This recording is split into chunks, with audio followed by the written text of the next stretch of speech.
Hey YouTube, I'm Dorian, and I had a question from Tony Verizon asking me to have a look at Antergos, the XFCE version, which is something that I don't really review, but I should, and I do actually use it on some of my older hardware, especially my HTPC, which is very tiny and runs really well with XFCE. I also use OpenBox, but they're both very, very lightweight, very, very fast. So with that being said, meet Antergos, your Linux always fresh, never frozen. Antergos, I'm sure maybe it's pronounced differently, but that's the way I say it. And ready to kiss, keep it simple, stupid. It's based on Arch Linux, and it's very much how Manjaro is a slightly friendlier version of Arch, where Arch, a lot of people think it's a little scary, it's pretty hardcore, and if you don't really know what you're doing, you can run into trouble, and when you ask for help, you get a lot of people asking you to do things you don't really understand. So Antergos and Manjaro are easier OSs to use, I guess you could say, easier to manage. And I have yet to compare the repos side by side, but the claim being that updates are delayed for stability, which means you're not getting direct updates from the Arch repos. They pull in their updates, they check them really quick, and then they're released. So this adds a little bit more stability if you're not an expert and you find Arch Linux a little scary because of how hardcore it is, I guess, how raw it is. It's definitely a learning experience to use Arch, but if you're not at that level yet, then this is a good one to use. So saying that, being Arch based, it is a rolling release. And so this is version 18.6, and 18.6 just being a roll up because when they come out with a new version, it's basically an updated version of what's available now. So there's no sense in actually re-downloading and reinstalling, because if you already have it installed, you'll have the same things that these new images have. And you can see here 6 desktops to choose from, and I'm going to load it up right now. I want to quickly show you the live distro as well as the installer. So this is it booting up here. Your first option is boot from hard disk, but you don't want that. You want to start Antergos Live. If you boot from hard disk, it's going to boot from whatever you have installed on your computer now. So if you're looking to install it or even try it out, you want to boot the live version. So I'm going to kind of skim over what is on the desktop, and I'm just going to show you the installer really quick, and I already have it installed in a virtual machine, so then I'll go over it there. There's just a couple of things I want to show with the installer portion. So you can try it, and this will be the GNOME or GNOME desktop. So let's just say install it. I'm not sure how they say it. It is the Cinchi. Let me just zoom it in here. Cinchi. Chinchi, I'm not sure how they say it, but anyways, this is their installer that they have for their own OS. One thing about this is if you're installing it, you need to have a connection to the internet. When you hit next, it's going to run through and make sure all these are checked off. Now, if you're not connected to the internet, Chinchi will not be able to update itself. Please somebody tell me how they say it. I don't want to look, but anyways, it will make sure that it is up to date itself. So that's the cool thing, because if you have something that's a little dated, an old ISO that you go to install, as soon as you get to this part, it's going to update itself. So you'll always have the latest version of the installer. Like I said, if you're not online, it won't let you go past this point. So next you're going to pick where you are, and then you're going to pick a time zone. And if you're using a VPN, it's going to automatically detect where you are, so make sure you pick the right one. Next is the keyboard layout, which I have one of these. And here's the part that I wanted to show you. It is where you get to choose which desktop that you want. So if you pick base, it's going to be just no GUI at all, no X server, no Wayland. It's just going to be the terminal, raw terminal. So you have the options of Cinnamon, Deepin, GNOME, KDE, Mate, OpenBox, and XFCE. So this is pretty cool that it's an all-in-one installer. And for the purpose of this video, since I was asked to do it, I'm going to go over the XFCE version, which I already have installed.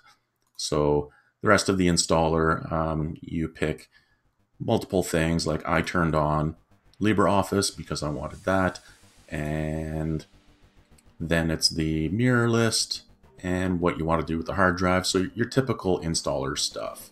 So I'm going to shut this off, and it finishes off with creating your user, and then it does the full installation, and then it reboots. So I'm going to fire up the installed version that I have already. And you've got your bootloader. And now there's one thing that it may be related to virtual machine. I don't know, but this is a little laggy. It's normally larger than this, but this is just VM stuff, so don't worry about that. This login menu, you have to click the clock to bring you up to your user login, and then you could choose which desktop you have if you have multiple. But I have this weird thing, if I hit escape to back out, it crashes and it complains about themes, and then it asks you which theme to load. So I don't know, that's a little weird. I don't know what kind of bug that is, and maybe it's already been noted, or maybe I should draw some attention to it. If really you're just logging in anyways and you just never hit escape, or you set it to auto login, this isn't really an issue for you. So log in. Oh, caps lock on. There we go. So the video was a little choppy there. It's not super smooth, but once you get into the desktop, it is very smooth. This is XFCE desktop, and the XFWM, which is the window manager that it uses, has built-in compositing. So you'll get some nice smoothness and no flashing and no tearing when you're moving stuff around. And so the first thing I'm going to do here, I'm going to move this here so you guys can have a look. And that's not what I want. If we do top, you can see it's using 355 megabytes of RAM, which is pretty cool. That's very lightweight. So specifically for older hardware, this is going to be really awesome. This is a good candidate.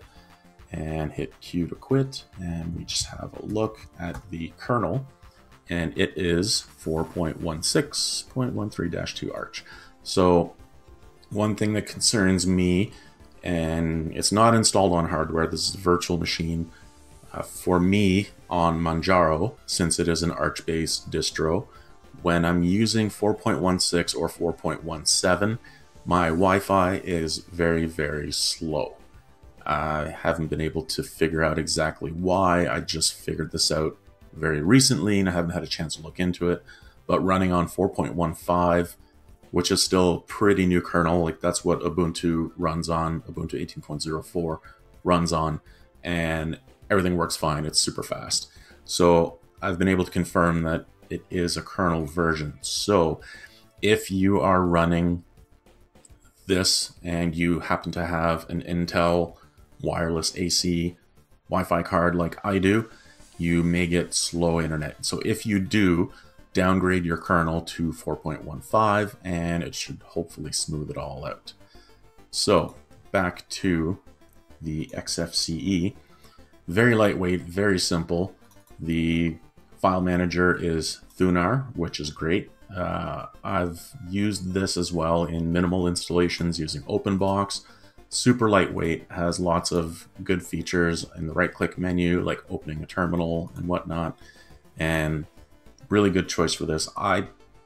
Personally, I use PCMan FM when I'm building a desktop, but that's just a choice. I would also be happy with using the Thunar file manager as well. So down in the system tray, you've got your shutdown button, your clock, your volume control, clipboard, and a little updater. This will notify you if there are any updates. And then your network connection, a desktop switcher, which I wouldn't use myself. I usually get rid of these. And I don't want to call it the start button, but an application launcher. So in the application launcher, it's very much like a lot of others that you'll see. It's separated by category. And then up at the top here, you've got some shortcuts for your settings, lock screen, switch users, and then another logout shutdown menu. One thing I found is lacking.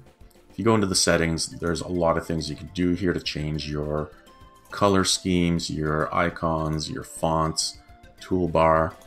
And one thing that I noticed is the clock, changing the time zone, is not very clear, and I couldn't find anything in here to let you change the time zone. So I thought that was odd, but what you can do in the terminal, it is called, just zoom it in again, time, date, control. And here you could say list time zones, and you'll get a list of all your time zones. You would find which one you want. For ease of use, you can highlight it, copy, hit Q to get out of there, and you're going to do this again. If you don't know the commands too, you can always tab, right, and it'll show you a list of available commands. So set, time zone, paste. The paste didn't really work well, did it? Anyways, not going to do it. You get the idea. Set time zone, paste it, hit enter, and then it should work. I obviously didn't copy it properly the first time. There we go, finally. Mouse issues. So you'd enter in your password. I'm going to cancel that. Enter in your password, log out, log back in, it changes your time zone. So that's one thing that I found that was missing right off the bat, but that's not really a big deal. Other than that, with XFCE, you can customize a lot of it. If we go back to the settings screen here and go to panel, here you can customize it. You can add and remove icons. You can actually add a whole other panel. So if I add one, it puts it up here, and then I can say where it's going to be and what I want to add to it in the items and whatnot, but I'm going to remove that for now. So XFCE is very customizable. You can put more than one panel. You can rearrange your panel and move these things around however you want. So moving on, let's have a look at the applications that are installed. First of all, of course, the XFCE4 terminal, which I've already shown you. And then we have the file manager, which is Thunar, I also showed you. And web browser is Google Chrome. Assume this would be the latest version. Version 67, yep, and right from the Arch Linux. And let's move on here. Mail reader. Mail reader is very generic. Choose your preferred application. So there is no mail reader installed by default. I never actually tried to set up a mail reader because on my machines it's for, editing something or not even browsing the web really. It's more offline stuff. Add remove software. This is the Pacman that you would find in Arch or in Manjaro. It's a great package manager. It works very quickly and it's very fast and efficient. One thing that you may want to do, if you just saw what I was doing there, maybe I'll zoom it in here. If you go to your preferences, it'll ask you for your password like it just did, but I just entered it. And the AUR is the Arch User Repository. You can enable this. This will add a lot more packages that will be available to you. And the thing with this, guys, is you have to be a little more careful because anybody can add packages to the AUR. So you have to be wary of what you're installing. You might want to look into it a little more before you just install it And just be warned, I do use packages from the AUR, so I'm just saying, be careful. Alright, so what else? So, under accessories, we have Archive Manager, Calculator, disks, all your standard stuff. Mousepad has a text editor, screenshot is already included, and a CD burner. Education is one of the LibreOffice modules, and under graphics we have, I guess this is events, yes, document viewer, and LibreOffice Draw, Rossetto image viewer. So there's no graphics editor here, so you can just easily install GIMP or Inkscape or whatever you want to use from the package manager. Under Internet, Chromium and Transmission are installed, which is nice, and the Avahi packages, which let you do some more things that maybe not everybody would find useful, but I'll leave that up to you. Multimedia, the Parole media player, I'm actually not familiar with at all. I would probably install Totem or maybe VLC. I actually prefer Totem, but might have to check this out. I'm not sure what the codecs are that it supports, but if it's included in Arch, it is probably okay. And then you have Praga music player, your pulse audio volume control. It's not something that I've used before. This might be for video capture devices. I'm going to be purchasing one in the near future to do some better videos and stuff outside the GUI, so I might have to use this one day. And your CD burner, and next is Office. So LibreOffice, I installed the full thing. You saw earlier at the beginning, you had the option that you could turn on different things. I turned on LibreOffice when I installed it, so it installed the whole thing. It adds however many, I think it's 400 to 600 megabytes extra to install it all, but well worth it. And being Arch, of course, it's the latest. It's LibreOffice 6. And just confirm LibreOffice 6. Yep. And moving along, Office, everything Office. So moving on from Office, we have our settings. This is all your typical stuff. Again, Pacman for your packages, and all the stuff that you'll find in the settings is here as well. Notifications, panel settings, print settings, Qt5, removable drive and media, settings editor, settings manager, software updates, window manager. So there's a lot of stuff that you can customize here. If you play with it a little too much and you mess things up, sometimes it's easier to reinstall than to try and put it back how it was. So if you're going to mess around with these settings, do it right at the beginning so that you haven't customized everything and then you wreck something. Or better yet, once you've installed it, do a full backup, and then you can play with whatever you want, and then you can just undo all your changes if you messed everything up and restore everything. Another thing with the settings here, I don't see anything here about disabling the touchpad, but I think one of these might be the touchpad. I'm not sure which one it is, and because it's in a VirtualBox, it's using VirtualBox drivers. Maybe someone who's already used it before can confirm on hardware. I'm not one for touchpads. I always disable it. I don't like it to interfere when I'm typing, so that's not something that I play with. And now moving on to the system, you've got stuff that maybe you don't want to play with. Maybe you do, depends if you're a new user or not. Dconf editor is probably something you don't want to play with if you don't know what it is, but there are some handy settings in there that you can use. HTOP is the more advanced top for your memory usage. I'm sure anyone who's familiar with Linux is familiar with this. There's a lot of stuff that you can do here. You can customize it to make it look however you want. I'm going to quit that. And software update, Thunar, XFCE. So again, this kind of repeats itself a little bit. The task manager is a little more simple than what you would find in, oh, I forgot to zoom out. The task manager is something that you would find in any XFCE because it is the XFCE for task manager. So it's a little more simple than something you'd find in KDE or GNOME, but it does the job, and you could still kill your tasks if you find something is frozen up on you. Other than that, it is pretty basic. I haven't tested any printing or anything.